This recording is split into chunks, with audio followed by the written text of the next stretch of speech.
Un palimpseste est un manuscrit sur lequel on a effacé les anciens écrits pour en faire de nouveaux. Un palimpseste est donc modifiable parce qu'on peut le réutiliser.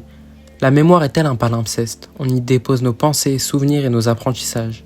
En tant que palimpseste, la mémoire n'est pas fiable. Les écrits qui composent notre palimpseste mémoire sont nos pensées, souvenirs et apprentissages.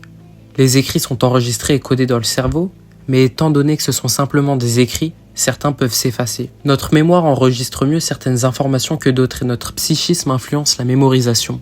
En fonction de nos apprentissages précédents, de nos résistances ou de ceux qui nous passionnent ou non, le palimpseste va être modifié différemment.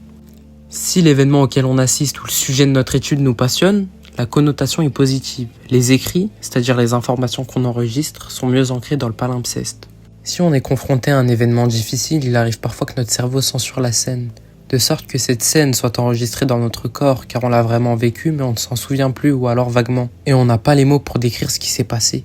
C'est le mécanisme psychique de refoulement qui nous protège. Les souvenirs ont basculé dans l'inconscient. Dans ce cas, la personne qui a vécu cet événement difficile pourrait avoir l'impression que le palimpseste n'est pas ou presque pas modifié. Toutefois, si cette personne travaille sur ce qui s'est passé de la bonne manière, elle-même avec un ami ou un psy, les résistances peuvent s'amenuiser et permettre la remémoration.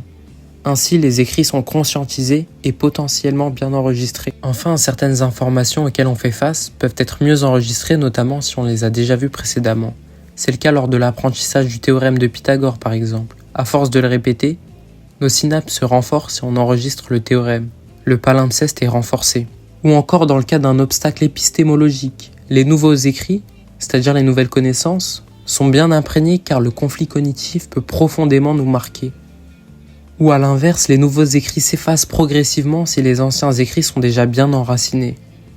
Comme si un freudien lisait Lacan toutefois sans adhérer à ses concepts, les écrits lacaniens ne seraient que peu marqués dans le palimpseste. Comme nous l'avons vu dans certains cas, les écrits s'effacent progressivement et laissent place aux écrits suivants, c'est-à-dire aux nouveaux écrits, aux nouveaux souvenirs, aux nouveaux apprentissages, aux nouvelles pensées. Dans d'autres cas, les écrits s'effacent simplement. J'ai eu l'idée de la palimpseste mémoire en pensant au processus d'apprentissage. Lorsqu'on apprend par cœur une leçon, on veut que celle-ci soit enregistrée parfaitement dans notre mémoire. Mais certains mots s'effacent, d'autres viennent à leur place, ou alors on s'en souvient plus tout simplement. C'est en ce sens que la mémoire est un palimpseste dynamique. La mémoire n'est pas fiable, mais remodelée. Nous sommes plus marqués par certaines informations que d'autres. Notre mémoire est sélective. La vie aussi est un palimpseste. Chaque jour on pense et agit, on écrit une nouvelle page qui vient se superposer aux précédentes. Les pensées qu'on entretient chaque jour se consolident constamment, les écrits se gravent dans le palimpseste et notre état d'esprit dépend d'eux.